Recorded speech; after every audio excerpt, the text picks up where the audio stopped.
Hello बच्चों, तो आज की क्लास में हम लोग पढ़ने वाले हैं टेंस। ठीक है, तो चलिए फटाफट हम लोग टाइम ना गवाते हुए डायरेक्ट चलें टॉपिक पे, टेंस की ओर। ठीक है, चलिए तो सबसे पहले देखते हैं कि टेंस क्या होता है। ठीक है, तो टेंस यानी कि क्रिया के जिस स्वरूप से, यानी क्रिया के जिस स्वरूप से हमें समय का ज्ञान होता हो तो उसको हम क्या कहते हैं, टेंस कहते हैं। या फिर ये बोल सकते हैं आप कि क्रिया करने में जो समय लगता है ना, उसे हम लोग काल कहते हैं, यानी कि टेंस कहते हैं। ठीक है, तो टेंस समझ में, बेसिकली टेंस को देखिए तो 3 भागों में बांटा गया है।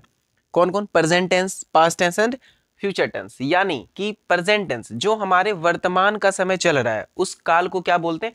Present tense. ठीक है, दूसरा पास्ट टेंस यानी कि जो हमारा बीता हुआ समय है, जो हमारा समय बीत चुका है उस समय को क्या बोलते हैं? Past tense. ठीक है, और बाकी तीसरा है फ्यूचर टेंस, यानी कि जो हमारे फ्यूचर में, जो समय हमारे फ्यूचर में आने वाला है उस टेंस को हम लोग क्या बोलते हैं, यानी उस काल को फ्यूचर टेंस कहते हैं। ठीक है, तो इसमें तीनों का चार चार टाइप होता है। तो हम लोग सबसे पहले पढ़ेंगे प्रेजेंट टेंस को। प्रेजेंट टेंस को देखते हैं। चलिए, प्रेजेंट टेंस हमारे 4 प्रकार के होते हैं। पहला present indefinite tense. Present indefinite को आप सिंपल प्रेजेंट भी बोल सकते हैं। ठीक है, दूसरा प्रेजेंट इम्परफेक्ट या फिर कंटिन्यूअस टेंस। ठीक है, प्रेजेंट इम्परफेक्ट भी आप बोलो या फिर कंटिन्यूअस टेंस भी आप बोल सकते हो। ठीक है, तीसरा प्रेजेंट परफेक्ट टेंस और चौथा प्रेजेंट परफेक्ट कंटिन्यूअस टेंस। यानी कि प्रेजेंट टेंस को 4 वर्गों में रखा गया, यानी कि वर्तमान काल जो है, वर्तमान समय है, उसको भी 4 वर्गों में बांटा गया। पहला प्रेजेंट इंडिफिनिट, इसमें तो हम लोग ये देखते हैं कि हमारा तत्काल समय में क्या हमारा आदत है। ये हमारे तत्काल समय में आदत को या फिर स्वभाव को या गुण को प्रकट करता है तत्काल समय में। ठीक है, दूसरा प्रेजेंट इम्परफेक्ट या कंटिन्यूअस टेंस। इसमें क्या हम देखते हैं कि तत्काल समय में हम कर क्या रहे हैं। इसमें जो तत्काल समय में हम कर रहे हैं, जैसे कि अभी हमसे पूछा जाए कि आप क्या कर रहे हैं, तो मैं क्या कर रहा हूं, अभी मैं पढ़ा रहा हूं, तो ये हमारा प्रेजेंट इम्परफेक्ट में आएगा। तीसरा प्रेजेंट परफेक्ट टेंस, यानी प्रेजेंट परफेक्ट यानी कि पूर्ण वर्तमान काल, यानी कि जो काम अभी तत्काल हमारा पूरा हो चुका है, अभी तत्काल रिसेंटली, तो उसको हम लोग प्रेजेंट परफेक्ट के अंतर्गत देखते हैं। बाकी प्रेजेंट परफेक्ट कंटिन्यूअस टेंस, इसका मतलब अपूर्ण वर्तमान काल, मतलब कोई काम हमारा बहुत पहले स्टार्ट हो चुका है ना, बहुत पहले हो चुका है और वो अभी जारी है, पूरा हुआ नहीं है। ठीक है, वर्तमान में अभी हमारा क्या है, वो काम चल रहा है। तो ऐसे टेंस को हम किस में लाते हैं? प्रेजेंट परफेक्ट कंटिन्यूअस टेंस के अंतर्गत लाते हैं। ठीक है, तो चलिए सबसे पहले हम लोग प्रेजेंट इंडिफिनिट टेंस का पहचान पढ़ते हैं, स्ट्रक्चर पढ़ते हैं। ठीक है, तो पहचान क्या होता है कि जिस हिंदी वाक्य के क्रिया के अंत में ताहू, तीहू, ते हैं इत्यादि लगा रहे हैं ना, तो उस वाक्य का अनुवाद प्रेजेंट इंडिफिनिट टेंस के अंतर्गत किया जाता है। यानी कि प्रेजेंट इंडिफिनिट का जो पहचान होगा, आपको कोई भी वाक्य देखना है तो उस वाक्य के यदि क्रिया के अंत में, यानी क्या लिखा हुआ है, क्रिया का मतलब कोई भी काम, यदि क्रिया के अंत में ताहू, तीहू, ते हैं इत्यादि लगा रहेगा, तब हम उस वाक्य को समझेंगे कि उसका जो अनुवाद होगा वो प्रेजेंट इंडिफिनिट में या फिर सिंपल प्रेजेंट में होगा। ठीक है, जैसे एग्जांपल देखिए, जैसे कि वह खेलती है, तो खेलना क्या है? क्रिया है। हाँ, कोई काम है तो खेलना काम है, तो क्रिया के अंतर्गत अगर क्रिया में ताते ती लगा रहेगा तब इसको हम प्रेजेंट इंडिफिनिट टेंस के अंतर्गत रखेंगे। तो यहाँ पर ती है, ती हमारा प्रेजेंट इंडिफिनिट टेंस के अंतर्गत होगा। दूसरा क्या है? राम आम खाता है, तो यहां देखिए खाना क्या है? क्रिया है, यस, वर्ब है। क्रिया के अंतर्गत अगर ता लगा रहेगा क्रिया में, तब इसको हम समझेंगे कि ये भी प्रेजेंट इंडिफिनिट टेंस के अंतर्गत इसका अनुवाद होगा। फिर यहां पर देखिए, मैं नेता हूं, यहां पर ता हूं तो लगा हुआ है, बट क्या नेता कोई क्रिया है? नहीं, तो इसे हम लोग प्रेजेंट इंडिफिनिट टेंस के अंतर्गत नहीं लाएंगे। ठीक है, फिर सीता पढ़ती है, तो पढ़ती है, तो पढ़ना क्या है? क्रिया है। हाँ, तो पढ़ना अगर क्रिया है तो क्रिया में ती है लगा हुआ है, तो यहां पर क्या हो जाएगा? ये भी हमारा प्रेजेंट इंडिफिनिट टेंस के अंतर्गत आएगा। ठीक है, तो इसका हम लोग देखते हैं कि फार्मूला क्या होता है, इसको हम बनाते कैसे हैं। ठीक है, तो पहला होता है अफर्मेटिव फार्मूला। अफर्मेटिव में क्या होता है? सब्जेक्ट प्लस V1 या V5 प्लस ऑब्जेक्ट, यानी कि अफर्मेटिव फार्मूला, अफर्मेटिव जो भी आएगा सेंटेंस, उसको बनाने के लिए आपको सब्जेक्ट प्लस V1 या V5 प्लस ऑब्जेक्ट, इसका इस्तेमाल करना पड़ेगा। ठीक है, तो यहाँ पर देखते हैं कि V1 या फिर V5, ये दोनों में से कौन सा यूज होगा। तो आपको हम बता दें कि थर्ड पर्सन 3 प्रकार के होते हैं। ठीक है, एक होता है first person, second person and third person. तो यहां पर थर्ड यानी कि थर्ड पर्सन जो होगा, थर्ड पर्सन सिंगुलर नंबर के साथ सिंगुलर नंबर के साथ आपको क्या करना है, V5 का इस्तेमाल करना है। Only third person singular number, यदि थर्ड पर्सन प्लूरल नंबर है तो उसके साथ आप लोग को V1 का ही इस्तेमाल करना है, ठीक है। आपको सिर्फ ये देखना है कि हमारा जो सब्जेक्ट है वो थर्ड पर्सन सिंगुलर होना चाहिए, तो इसके साथ आप क्या यूज करेंगे, V5। बाकी और सभी के साथ आपको V1 का प्रयोग करना है, ठीक है। तो चलिए हम एग्जांपल यहां पर देखते हैं। जैसे कि मैं स्कूल जाता हूं, तो सबसे पहले आपको ये चेक करना है क्या ये प्रेजेंट इंडेफिनिट में है या नहीं है। तो देखिए यहाँ पे मैं स्कूल जाता, जाना क्या है, वर्ब है, यस क्रिया है, क्रिया के अंत में ता लगा हुआ है तो ये प्रेजेंट इंडेफिनिट टेंस के अंतर्गत आएगा, ठीक है। तो इसको हम कैसे बनाएंगे, तो सबसे पहले क्या था, सब्जेक्ट, सब्जेक्ट यहाँ क्या है, मैं, यानी कि आई, फिर क्या आया, V1 या फिर V5। तो पहले वर्ब को ढूंढना है, तो वर्ब को ढूंढेंगे क्या, वर्ब यानी कि क्रिया। तो इसमें कौन सा क्रिया हो रहा है, जाने का क्रिया हो रहा है, तो वर्ब को देंगे। तो यहाँ पर V1 देंगे या V5, तो आपको बताए थे कि थर्ड पर्सन सिंगुलर के साथ केवल V5 देना है। तो यहाँ पर मैं क्या हो जाएगा, ये तो फर्स्ट पर्सन है, तो फर्स्ट पर्सन के साथ क्या लगेगा, V1। तो यहाँ पर क्या करना है, जाना का V1 क्या होता है, गो, आई गो कहाँ, स्कूल, तो फिर ऑब्जेक्ट यानी कि टू स्कूल, एस स्कूल, ठीक है। तो ये इस तरीके से बन गया। दूसरा एग्जांपल यहाँ पर देखिए, सीता पढ़ती है, तो सीता क्या हो गया, सीता यहाँ पर थर्ड पर्सन सिंगुलर नंबर है, तो सीता का डाल देंगे यहाँ पर सब्जेक्ट पहले सीता, उसके बाद क्या है, वर्ब। तो वर्ब में यहाँ पर क्या आएगा, V1 या V5, V5 आएगा, क्योंकि थर्ड पर्सन सिंगुलर के साथ V5 का यूज करते हैं। तो पढ़ना का क्या था, V5, रीड्स। तो ये हमारा बन गया अफर्मेटिव सेंटेंस। इस तरीके से हम लोग करेंगे, ठीक है। फिर दूसरा देखते हैं हम निगेटिव। यदि निगेटिव रहेगा तो इसके लिए स्ट्रक्चर होता है सब्जेक्ट प्लस डू या does plus V1 plus object. ये आपको याद रखना है कि कभी भी डू या डज अगर आ जाए तो V5 का रोल नहीं होता है, ठीक है। यानी कि अगर डू या डज आ जाए तो आपको V5 का इस्तेमाल नहीं करना है, ओनली V1 का। तो यहाँ पर देखिए, अब किसके साथ डू का इस्तेमाल करें, किसके साथ डज का। तो यहां पर जिसके साथ आप थर्ड पर्सन सिंगुलर के साथ V5 कर रहे थे, जिसके साथ V5 का यूज हो रहा था उसी के साथ आपको लगाना है डज, और सब के साथ डू लगेगा, ठीक है। तो चलिए इसको हम बनाते हैं। जैसे कि मैं का क्या होगा, आई, सब्जेक्ट दे दिए। ये कौन सा पर्सन है, फर्स्ट पर्सन है, तो फर्स्ट पर्सन के साथ कौन सा आएगा, V1 आएगा, और V1 आएगा तो V1 आपको क्या बताए कि V5 के साथ डज का इस्तेमाल करते हैं, यानी कि V1 के साथ डू का। तो यहां पर V1 लगेगा, तो नहीं है तो नहीं का डाल दीजिए यहाँ पर डू नॉट, ठीक है। उसके बाद फिर जाना, आपको बता दिए डू या डज अगर आ जाएगा तो ओनली V1 का इस्तेमाल करना है। तो जाना का गो, फिर टू स्कूल, ठीक है।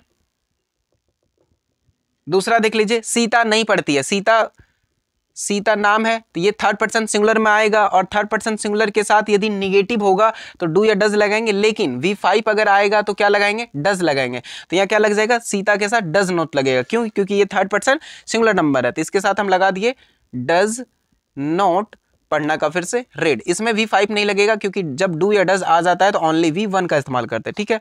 तो रीड, ठीक है। तो चलिए इसके बाद इसका जो दो और सेंटेंस है इंट्रोगेटिव बना ले और इंट्रोगेटिव निगेटिव बना लेते हैं, ठीक है। चलिए इसका देखते हैं हम लोग इंट्रोगेटिव, ठीक है। इंट्रोगेटिव यानी कि प्रश्नवाचक, ठीक है। तो प्रश्नवाचक सेंटेंस को बनाने के लिए क्या करेंगे, या पहले लाएंगे डू या does plus subject plus V1 plus object, ठीक है।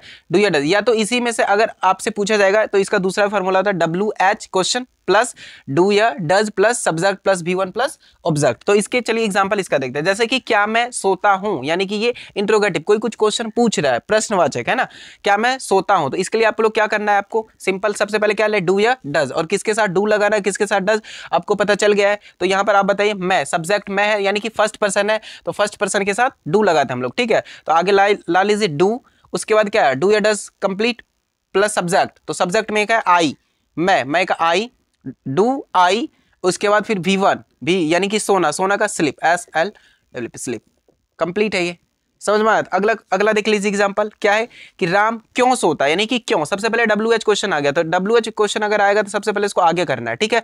तो WH यानी क्यों का Y, इसके बाद डू या डज। तो यहां पर आप देख लीजिए कि सब्जेक्ट है राम, यानी कि थर्ड पर्सन सिंगुलर नंबर है, तो इसके साथ आपको क्या लगाना है, डज, Y डज, फिर सब्जेक्ट यानी कि राम, और सोना का क्या हो जाएगा, स्लिप।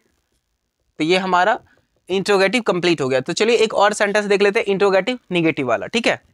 इंट्रोगेटिव निगेटिव है ना, इंट्रोगेटिव निगेटिव यानी कि प्रश्नवाचक नकारात्मक, ठीक है। इसको बनाने के लिए क्या होता है, सबसे पहले लाते हैं डू या डज को आगे ला दिए, डू या does plus subject plus note plus V1 plus object, ठीक है। तो चलिए इसका एक एग्जांपल देखते हैं। जैसे कि क्या तुम आम नहीं खाते हो। तो ये आ गया इंट्रोगेटिव भी है, निगेटिव भी है, यानी कि प्रश्नवाचक है और नकारात्मक भी है। ठीक है, तो सबसे पहले क्या करना, या तो डू या तो डज सामने लाना है। तो पहले देख लीजिए यहाँ पे सब्जेक्ट क्या है, तुम है। तुम यानी कि ये सेकंड पर्सन है, तो सेकंड पर्सन के साथ भी क्या आएगा, डू ही आएगा, क्योंकि हमारा थर्ड पर्सन सिंगुलर के साथ सिर्फ आता था डज, तो इसके साथ क्या आएगा, डू। तो यहाँ पर ला दिए डू, उसके बाद क्या है तुम, यानी कि सब्जेक्ट में आएगा यू। यहाँ पर क्या है, डू या डज हो गया, सब्जेक्ट हो गया। इसके बाद नोट लाना है, तो नोट नहीं है तो नोट ला दिए, नोट। उसके बाद क्या है, V1 यानी कि खाना, ईट। क्या, आम, यानी कि ए मैंगो, ए मैंगो, क्योंकि वन टाइम में वन मैंगो खाएगा ना, इसलिए हम ए लगा दिए। ठीक है, बाकी इसके बाद अगला आएगा कि सीता क्या नहीं, यानी कि ये WH क्वेश्चन वाला है, तो सीता क्या नहीं पढ़ती है। तो क्या, सबसे पहले क्या को WH क्वेश्चन को सामने लाना है पहले, तो WH क्या का क्या डाल देंगे यहाँ पर, व्हाट। उसके बाद डू या डज, तो यहाँ सीता क्या है, थर्ड पर्सन है, सिंगुलर नंबर, तो इसके साथ क्या लाएंगे, डज। तो व्हाट डज, फिर सब्जेक्ट सीता, सीता नहीं का, देखिए यहाँ पर WH क्वेश्चन, फिर डू या डज, फिर सब्जेक्ट, सब्जेक्ट हम डाल दिए। इसके बाद क्या है, नोट, नोट के यहाँ पर डाल देंगे नहीं का नोट। उसके बाद क्या है, V1, V1 यानी कि पढ़ना, पढ़ना का क्या होगा, रीड, तो यहाँ पर डाल दीजिए रीड। तो ये हमारा बनके तैयार है। चलिए अब इसमें से हम कुछ ऐसे सेंटेंस का बात करेंगे जिसमें कि डबल वर्ब आ जाता है ना। डबल वर्ब आएगा तो उसको हम इन्फिनेटिव कैसे बनाएंगे, तो चलिए देखते हैं कि कुछ ऐसे एग्जाम्पल क्या होगा। जैसे कि हमारा एग्जाम्पल यहां पर ले लीजिए एक, जैसे कि मैं बाजार जाना, मैं बाजार जाना चाहता हूं। तो यहां पर देखिए क्या आपको दिख रहा है कि यहां पर कि मैं बाजार जाना चाहता हूं, तो यहां पर जाना भी आपका वर्ब हो जा रहा है और चाहना भी वर्ब हो जा रहा है ना, यानी कि क्रिया, जाना भी क्रिया है और चाहना भी क्रिया है। तो इसको कैसे बनाएंगे, तो इस ऐसे सेंटेंस को बनाने के लिए हम लोग क्या करते हैं, टू लगा करके इसको इन्फिनेटिव बना लेते हैं। ठीक है, तो जैसे देखिए मैं का क्या हो जाएगा, आई।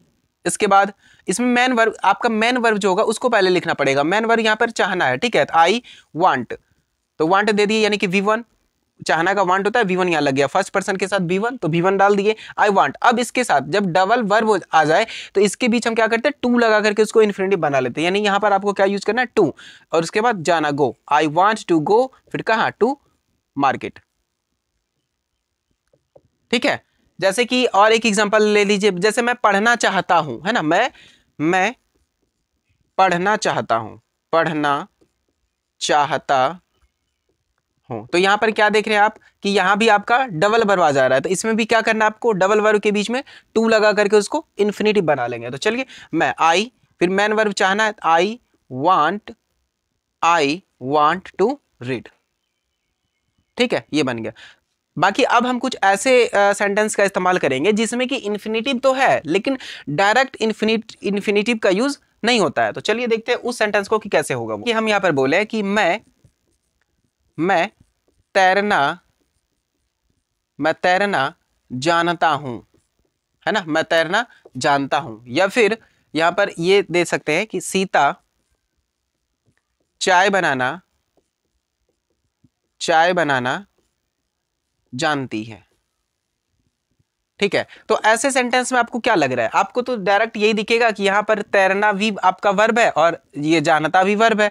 तो यहाँ पर जैसे कि जस्ट पीछे वाले में यदि डबल वर्ब था तो डबल वर्ब में हम क्या कर रहे थे कि उसमें टू लगा करके उसको इन्फिनेटिव बना देते थे। बट यहाँ पर क्या है कि ये इसमें ठीक बात है कि डबल वर्ब तो है, बट यहाँ पर जो सेंटेंस लिखा हुआ है इस सेंटेंस से हमको कुछ रीति रिवाज का बोध हो रहा है। जैसे कि मैं तैरना जानता हूं, इसमें कुछ विधि का बोध हो रहा है कि जैसे कि तैरना जान रहा तो वो कैसे तैरता होगा, इसमें कुछ विधि लग रहा है। सीता चाय बनाना जानती है, इसमें भी या तो आपको रीति रिवाज का बोध हो या फिर उसमें कोई विधि का बोध हो, ऐसा आपको सेंटेंस से लगे कि किसी में नियम का बोध होता हो या कोई विधि है ना। इसमें से देखें कि मैं तैरना जानता हूं, तो इसमें लग रहा होगा कि तैरना कैसे तैरा जाता है। तो इस तरीके का सेंटेंस को बनाने के लिए आपको हाउ टू का, यानी कि डायरेक्ट टू का इस्तेमाल ना करके हाउ टू का इस्तेमाल किया जाता है। जैसे कि मैं तैरना जानता हूं, तो क्या हो जाएगा इसका, आई के साथ मेन वर्ब तो यहां पर जानना है, तो आई का आई नो। बाकी इसके बाद तैरना भी क्या है आपका वर्ब है, तो इसके दोनों वर्ब के बीच में हाउ टू का प्रयोग करते हैं ना, हाउ टू का। क्यों हाउ टू का प्रयोग किया, हाउ टू तैरना, यानी कि हाउ टू स्विम। क्यों किए? क्योंकि हमको इस सेंटेंस से ऐसा लग रहा है कि मैं तैरना जानता हूं, कैसे तैरता होगा, है ना, विधि का बोध हो रहा है, इसलिए से आपको हाउ टू का यहां पर यूज करना पड़ेगा, है ना। यदि आप इसको डायरेक्ट टू लगाकर बना देते हैं तो आपका ये सेंटेंस गलत हो जाएगा, ठीक है। इसी प्रकार सीता चाय बनाना जानती है, तो इसमें भी आपको क्या लग रहा है, इसमें भी आपको विधि का वर्णन हो रहा है यहां पर कि कैसे बनाती होगी चाय, है ना। इसलिए से आप इसको कैसे बनाइएगा, सीता हो गया, फिर चाय बनाना जानती, मेन वर्ब जानना है, तो यहां पर क्या होगा, सीता नो, KNOWS, यहां पर V5 का इस्तेमाल होगा क्योंकि ये थर्ड पर्सन है ना, थर्ड पर्सन सिंगुलर नंबर के साथ V5 कैसे बनाते हैं, यानी कि सीधा कोई भी वर्ड है उसके में S या ES जोड़ करके आप उसको V5 बना सकते हैं, ठीक है। तो सीता नोज, फिर क्या करना, हाउ टू क्या, चाय बनाना, यानी कि प्रिपेयर टी,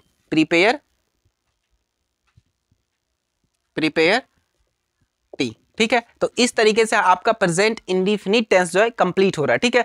इसके बाद चलिए हम दूसरा टेंस देखते हैं, प्रेजेंट इम्परफेक्ट टेंस, ठीक है। तो चलिए अब प्रेजेंट इम्परफेक्ट टेंस की ओर चलते हैं, ठीक है।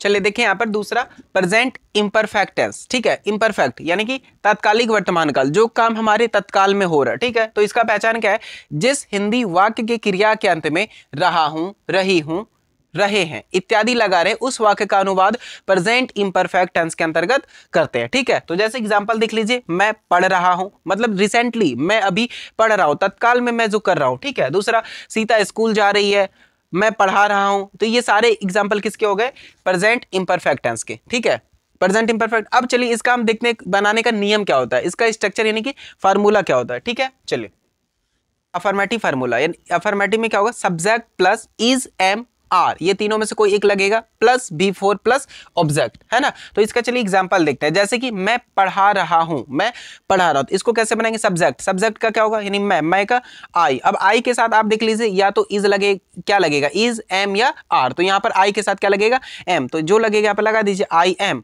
उसके बाद क्या है, V4 कैसे बनाते हैं, तो कोई भी जो वर्ब है, वर्ब में आपको ING अगर जोड़ दीजिएगा तो वो V4 हो जाएगा, ठीक है। तो यहां पर पढ़ाना का क्या होता है, टीच, TEACH, इसमें ING आप जोड़ दीजिए, टीचिंग, है ना। तो आई एम टीचिंग, मैं पढ़ा रहा हूं, कोई दिक्कत।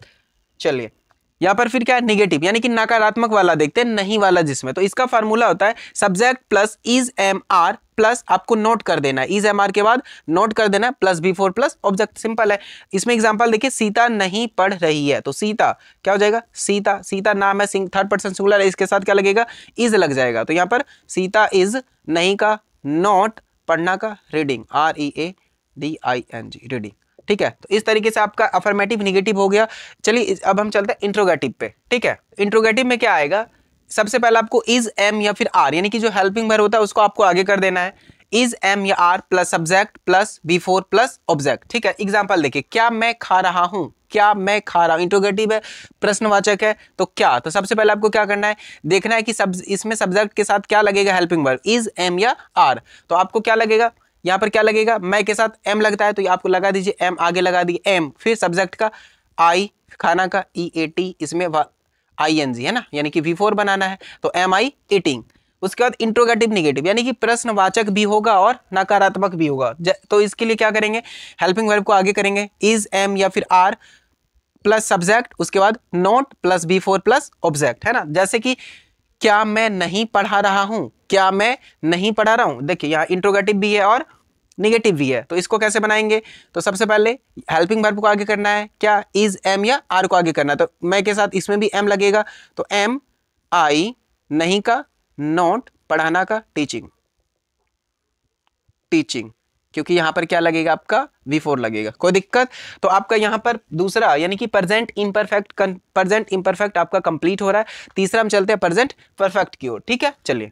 चलिए यहां पर देखते हैं हम लोग प्रेजेंट परफेक्ट टेंस, है ना, यानी कि पूर्ण वर्तमान काल, यानी कि जो काम हमारा रिसेंटली पूरा हो चुका है, वर्तमान में ही हो चुका है अभी जस्ट, है ना। तो इसका पहचान क्या होगा, जिस हिंदी वाक्य की क्रिया के अंत में चुका हूं, चुकी हूं, चुके हैं, या है, ई है, यहां ध्यान दीजिएगा किसके अंत में या है रहेगा, केवल या नहीं, या है, ई है इत्यादि लगा रहे, तो उस वाक्य का अनुवाद हम लोग प्रेजेंट परफेक्ट टेंस के अंतर्गत करते हैं, ठीक है। जैसे कि एग्जांपल देख लीजिए, मैं खा चुका हूं, वह बाजार गई है, तो यहां पर चुका हूं अंत में है ना, तो ये आपका प्रेजेंट परफेक्ट टेंस के अंतर्गत आएगा, ठीक है।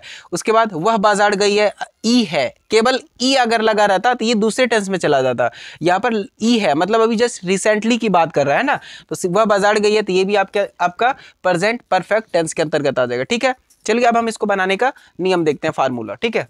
देखिए ये हमारा है अफर्मेटिव, ठीक है। अफर्मेटिव सेंटेंस में क्या देखेंगे कि इसको बनाने का नियम है सब्जेक्ट प्लस हैज या have plus V3 plus object, यानी कि आपको इसमें हैज या हैव का प्रयोग करना है, ठीक है। और इसके साथ वर्ब का तीसरा फॉर्म इस्तेमाल करना है, ठीक है। तो इसका एग्जांपल देखिए, जैसे कि मैं खा चुका हूं, मतलब रिसेंटली मैं भी खा चुका हूं, तो यहां पर पहचान चुका हूं बताए थे आपको, तो ये हमारा प्रेजेंट परफेक्ट टेंस के अंतर्गत आया। इसको बनाने के लिए क्या करें, पहले सब्जेक्ट, यानी सब्जेक्ट में क्या आएगा, आई आया। इसके बाद या तो आपको हैज देना है या तो हैव, तो आई के साथ आप जानते हैं हैव का यूज होता है, तो आई हैव खाना का, इट के साथ V3 वर्ब 3, यानी कि इट के साथ इट का V3 होता है ईटन, EAT ईटन, तो यहां पर आई हैव ईटन यानी कि मैं खा चुका हूं, ठीक है। दूसरा क्या है, निगेटिव सेंटेंस। निगेटिव सेंटेंस का इसका फार्मूला होता है सब्जेक्ट प्लस हैज या हैव आपको लगाना है, और हैज हैव यानी हेल्पिंग वर्ब के बाद आपको नॉट का यूज करना है, not plus V3 plus object, ठीक है।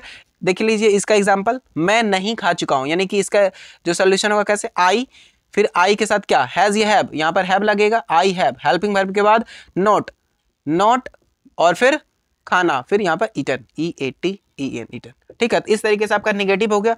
चलिए अब हम अफर्मेटिव इंट्रोगेटिव की ओर चलते हैं ना। इंट्रोगेटिव अब देखते हैं। इंट्रोगेटिव सेंटेंस को बनाने का नियम क्या है, आपको हेल्पिंग वर्ब यानी कि हैज हैव आपको पहले कर देना है, फिर subject plus V3 plus object, है ना। एग्जांपल देखिए, क्या आप खा चुके हो, है ना, क्या आप खा चुके हो, तो यानी कि यहाँ पर इंट्रोगेटिव है, तो इसके लिए आप है, आप सब्जेक्ट आप है यहाँ पर, तो आपके लिए हेल्पिंग वर्ब क्या होगा, हैज या हैव, तो यहाँ पर हैव लगेगा, तो आपको पहले कर देना हेल्पिंग वर्ब हैव, उसके बाद सब्जेक्ट में है यू, उसके बाद क्या है V3 यानी कि वर्ब यहाँ पर खाना यानी ईटन, EAT ईटन, ये आपका सेंटेंस कंप्लीट है, ठीक है। उसके आगे देखिए इंट्रोगेटिव निगेटिव, यानी कि इंट्रोगेटिव भी हो और निगेटिव भी हो, तो इसको बनाने के लिए हेल्पिंग वर्ब हैज या हैव पहले डालेंगे, प्लस सब्जेक्ट के बाद आपको नॉट लगा देना है, फिर V3 प्लस ऑब्जेक्ट। जैसे कि एग्जांपल है आपका, क्या सीता बाजार नहीं गई है, तो यहाँ पर हेल्पिंग वर्ब यानी सब्जेक्ट है सीता, तो सीता के साथ क्या आएगा, हैज आएगा, तो आपको हैज पहले कर देना, हैज सीता, फिर क्या है सब्जेक्ट के बाद नॉट, तो नॉट, फिर जाना, गई का यानी जाना, गोन टू मार्केट,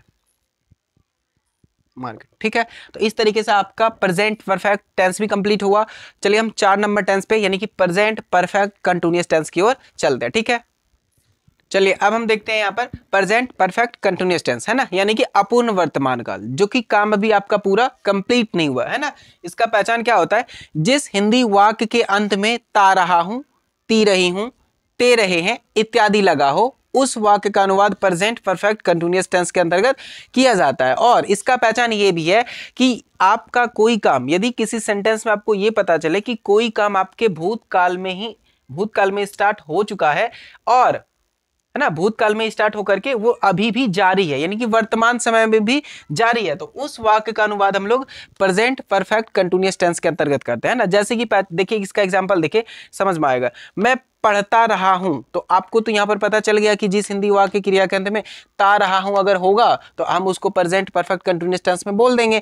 तो यहां पर तो डायरेक्ट आपको दिख रहा है कि ता रहा हूं, लेकिन इसमें आपको क्या लग रहा है, देखिए मैं 2004 ईस्वी से इस काम को कर रहा हूं, मतलब 2004 अभी से पहले भूतकाल, यानी कि कोई काम है जो कि भूतकाल में ही शुरू हो चुका था और वो अभी भी जारी है, अभी भी मैं कर रहा हूं, तो ऐसे अनुवाद को हम लोग प्रेजेंट परफेक्ट कंटिन्यूअस टेंस के अंतर्गत लाते हैं, ठीक है। तो चलिए अब हम इसका बनाने का नियम देखते हैं। तो इसका फार्मूला क्या होता है, सब्जेक्ट प्लस हैज या हैव, आपको हेल्पिंग वर्ब देना है, हैज और हैव के साथ आपको यहाँ पर बीन का इस्तेमाल करना है, ठीक है। हैज या हैव के साथ बीन लगाना है, फिर V4 प्लस ऑब्जेक्ट के बाद फोर या सिंस का भी आपको इस्तेमाल करना पड़ेगा इसमें, और प्लस अदर वर्ड, यानी कि जो सेंटेंस में जो बच जाएगा वर्ड उसका इस्तेमाल करना है, ठीक है। तो चलिए एग्जाम्पल देखिए, पहला क्या है कि मैं पढ़ता रहा हूं, तो मैं का क्या होगा, यहाँ पर सब्जेक्ट यानी कि आई हो गया, उसके बाद हैज या हैव, तो आई के साथ तो हैव लगेगा, तो यहां आपको लगा देना आई हैव, क्या बोले कि हेल्पिंग वर्ब के साथ यहां पर आपको बीन का इस्तेमाल करना पड़ेगा, तो आई हैव और यहां पर बीन। उसके बाद V4 यहां पर वर्ब क्या है, पढ़ना, तो पढ़ना का रीड, READ रीड, इसके साथ ING है ना, यानी कि V4 है ना, तो रीडिंग हो गया यहाँ पर। इसके बाद सेंटेंस में कुछ बचा नहीं तो हमको आगे बढ़ना नहीं। लेकिन इस सेंटेंस को देखिए, सीता 2 वर्षों से नाच रही है। तो यहाँ पर आपको इसमें आपको क्या करना पड़ेगा कि वर्ब फोर के बाद ऑब्जेक्ट प्लस फोर या सिंस का इस्तेमाल करना पड़ेगा। तो ये अब ये जानना है कि फोर कहाँ पर आपको यूज आप करिएगा और सिंस कहाँ पर यूज करिएगा। तो फोर उस समय के लिए होता है जो कि अनिश्चित समय है, यानी कि जो निश्चित समय नहीं है तो उसके लिए हम फोर का इस्तेमाल करते, और जो निश्चित समय है, डिफिनिट है, उस समय के लिए हम लोग सिंस का इस्तेमाल करते। जैसे कि हम बोले निश्चित, हम बोले कि जैसे आज सुबह से, तो सुबह निश्चित समय हो गया। या फिर बोल दे 2004 ईस्वी से, कुछ ईस्वी अगर दे दे 2004 2005 तो वो हमारा निश्चित हो जाता है। जैसे हम कहेंगे मंगलवार से, निश्चित हो जाएगा, लेकिन 2 दिन पहले कहेंगे तो वो निश्चित हमारा नहीं होगा। तो निश्चित समय के लिए हम लोग यहाँ सिंस का प्रयोग करते और अनिश्चित समय के लिए हम लोग यहाँ फोर का इस्तेमाल करते। तो चलिए हम यहाँ पर देखते हैं सीता। तो सीता नाम थर्ड पर्सन सिंगुलर है, तो सीता, इसके साथ क्या लगेगा, हेल्पिंग वर्ब में हैज या हैव, तो यहाँ हैज लगेगा, तो हैज, सीता हैज, इसके साथ बीन लगाना है आपको, बीन, बीन। इसके बाद क्या होगा, V4, यानी वर्ब इसमें क्या है, नाचना, नाचना का डांसिंग, DANCE, हाँ जी, डांसिंग। उसके बाद क्या है, सीता हैज बीन डांसिंग, कब से, 2 वर्ष। तो 2 वर्ष आपका निश्चित समय नहीं है, अनिश्चित समय है। तो अनिश्चित समय के लिए आपको क्या लगाना है, 4। तो यहाँ पर आप लगा दीजिए 4, 2 वर्ष, तो 2 ईयर्स। ठीक है, इस तरीके से आप प्रेजेंट परफेक्ट कंटिन्यूअस टेंस को आप बना सकते हैं। ठीक है, तो चलिए इसके बाद हम जो टेंस है पास्ट टेंस वाला, वो हम अगली वीडियो में आपको पढ़ाएंगे। ठीक है।